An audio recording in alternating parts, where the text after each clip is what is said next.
Welcome back, horror community. My name's Chiho.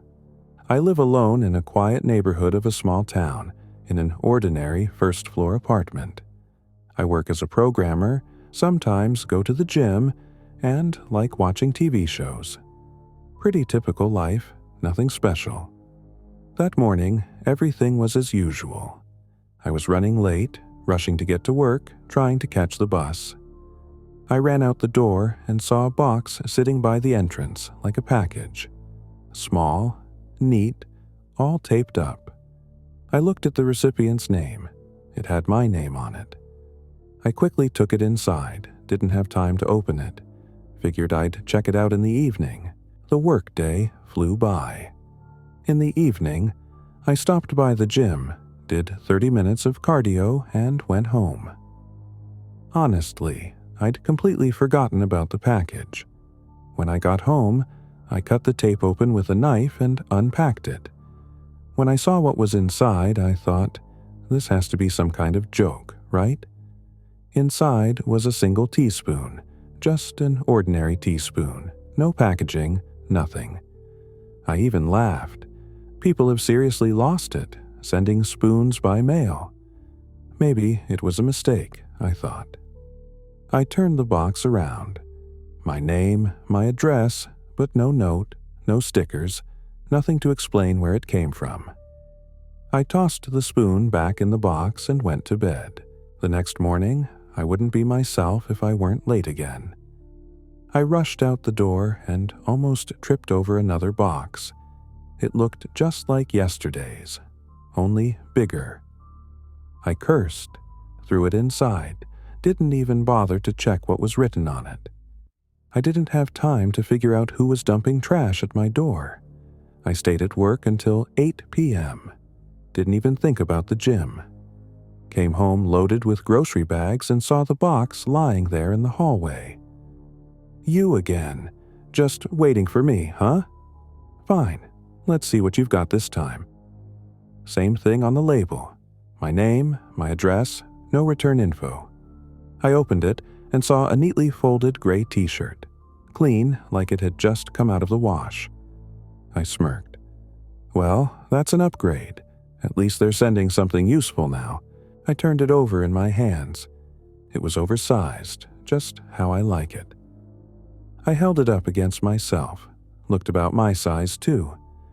Honestly, I thought maybe it was a prank from a friend or a girl, 'cause who else would even know my size? Okay, the t-shirt kind of made sense, but the spoon? That was weird.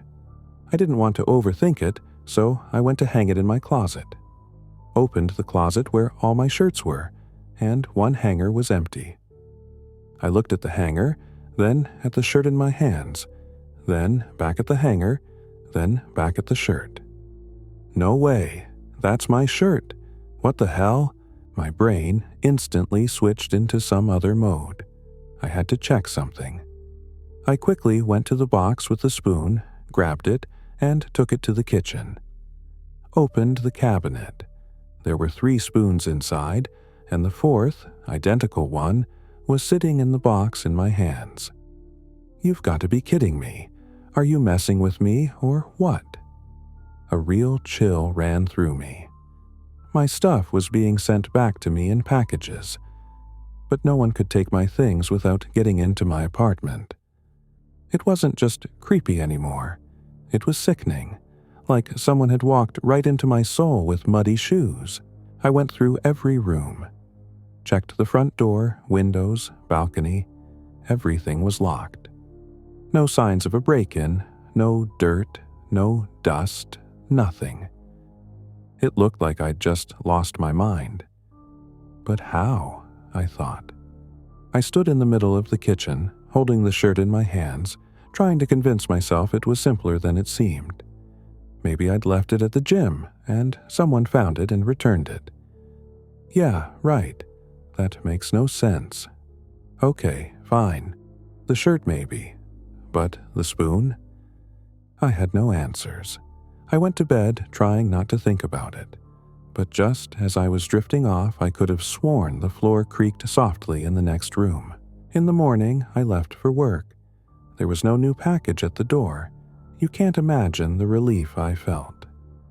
Finally, it's over. I took a sip of coffee from a paper cup and actually felt good heading to work. When I came back that evening, there was still no package. Perfect, I thought. I went to the kitchen to make dinner. Walked in and saw a cup sitting on the table. My cup. But I was sure I hadn't taken it out that morning. I'd poured my coffee straight into a disposable cup and left with it. I stood there staring at it until I forced myself to come up with an explanation. Okay, maybe I was just half asleep and forgot I used it. I went to the bedroom to plug in my phone. The charger's always on the nightstand next to my bed. It wasn't there. I stood for a minute, confused, then started searching. Found the cable on the floor, on the other side of the bed. Tried to retrace my steps, to remember how I could have thrown it there. I couldn't. The charger's always plugged into that same outlet.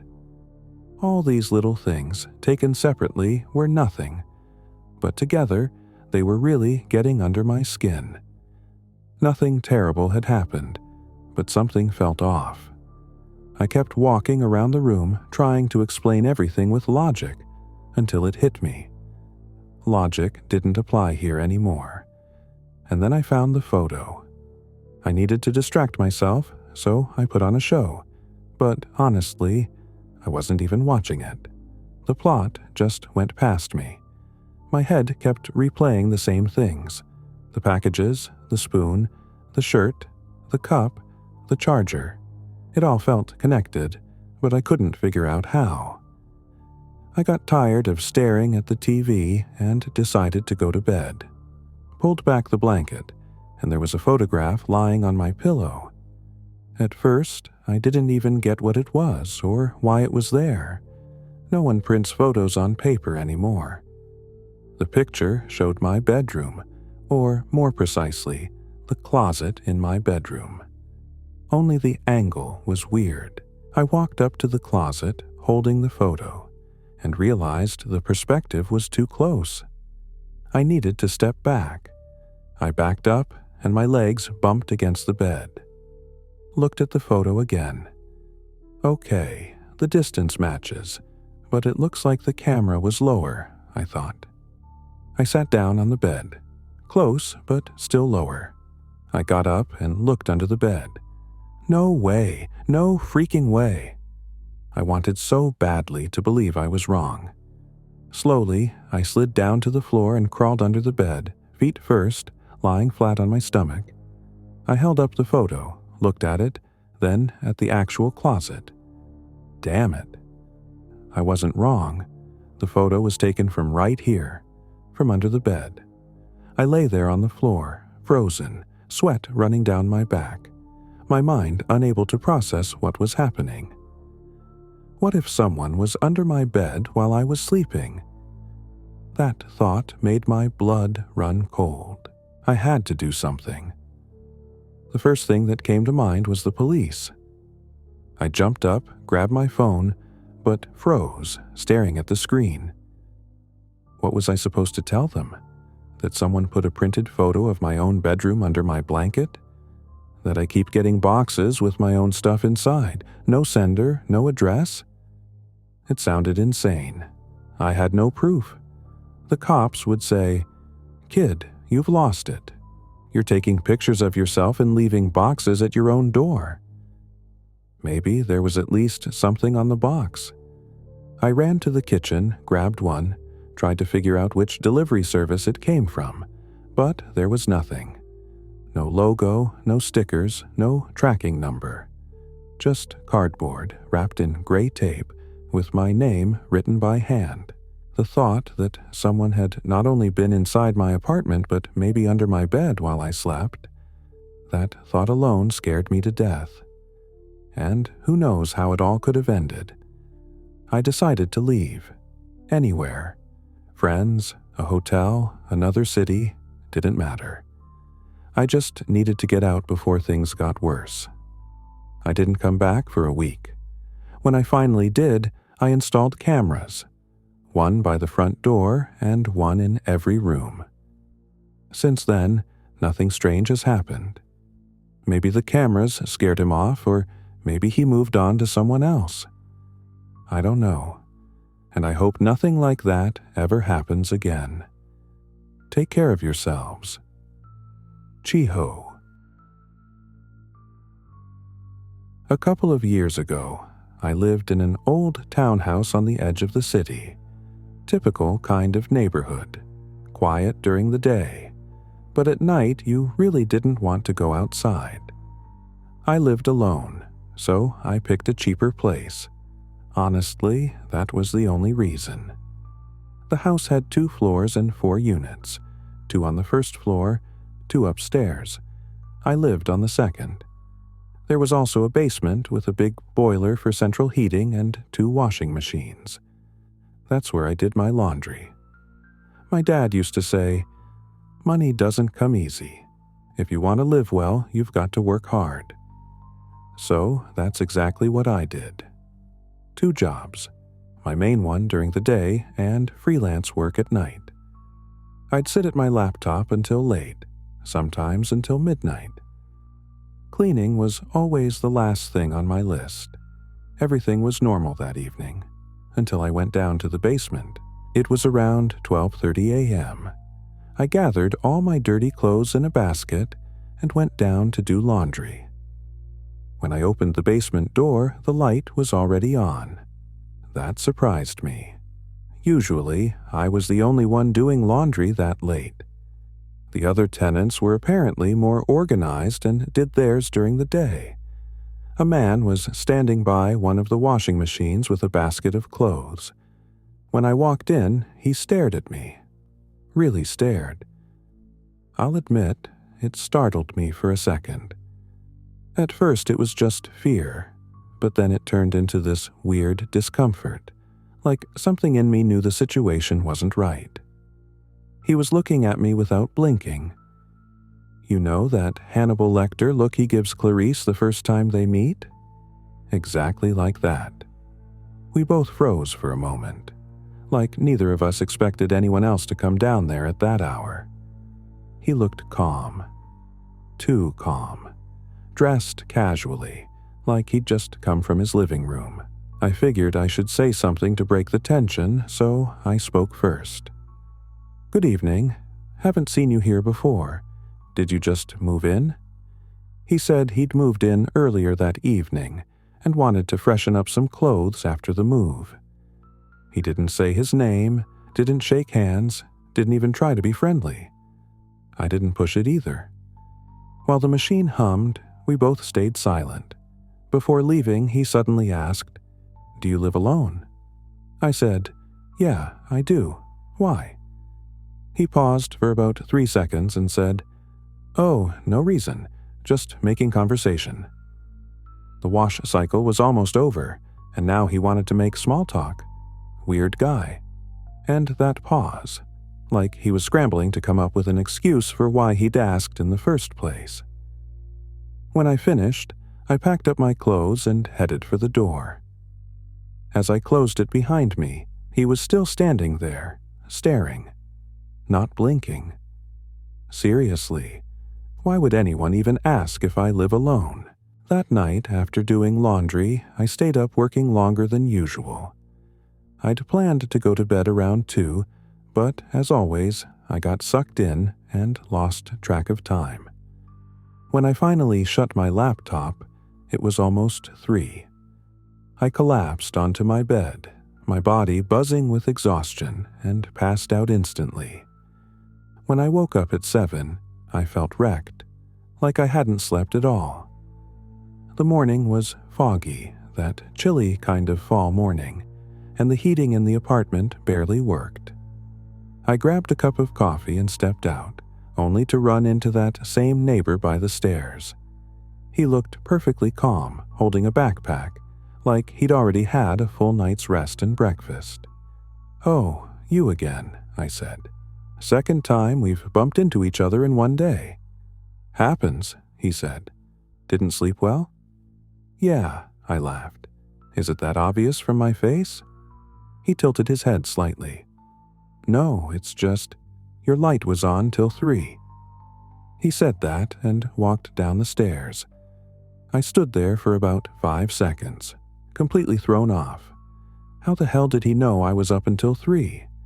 Was he watching me? I couldn't get his words out of my head all day. Your light was on till 3. How could he have known that?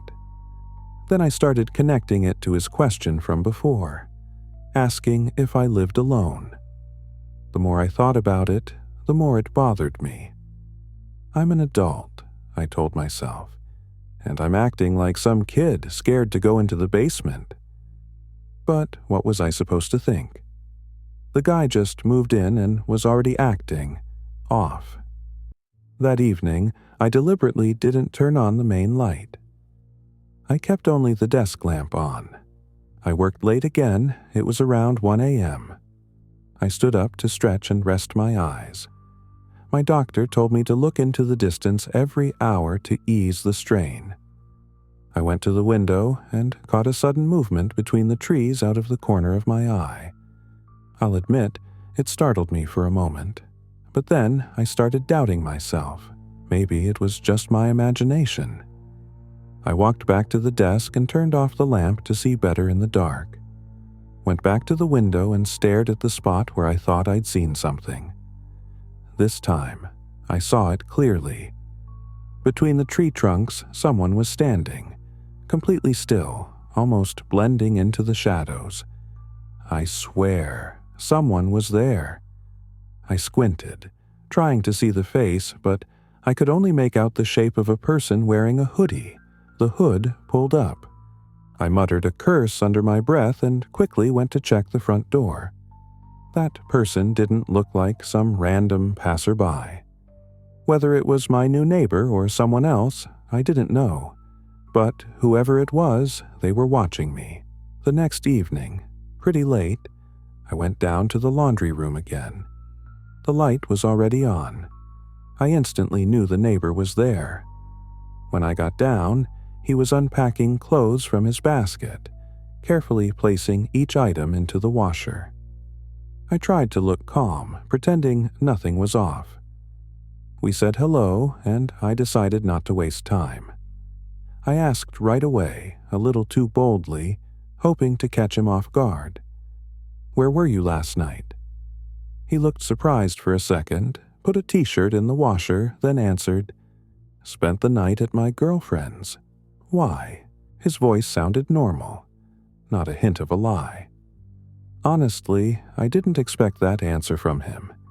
It hit me like a bucket of cold water, snapped me out of it. Maybe I really am getting paranoid from all this overwork, I thought. I nodded, pretending his answer made sense. Walked over to my washer and set my basket on top.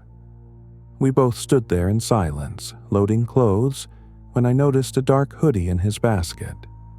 He caught my glance and calmly closed the washer lid. I didn't wait for my cycle to finish. I headed straight back to my apartment, locked every lock, and turned off all the lights. I sat on the couch trying to convince myself that everyone wears hoodies like that now, that it was just a coincidence. And it's not like I could be 100% sure the hoodie in the dark and the one in his basket were the same. But my brain refused to accept that deal. About 2 hours passed. The wash cycle was 1 hour, which meant I'd purposely waited another full hour just to avoid running into him in the basement. I sat there waiting. Waiting for what, exactly, I didn't even know. Guess I was just too nervous to go out. Of course I was scared. I've always been uneasy around strangers. Suddenly, a knock at the door. I didn't move. Then 2 more knocks, still silent. I didn't even breathe while the knocking went on. I waited for a third. Nothing. Silence. I carefully tiptoed toward the door, trying not to make a sound, pressed my ear against it. Listened. I didn't dare look through the peephole. If someone was there, they'd see the light shift. Total silence outside. I never went down to get my laundry. I just went to bed, tossed and turned for a long time, too wound up to sleep. In the morning, I was getting ready for work. As I passed my neighbor's door, I noticed it was open.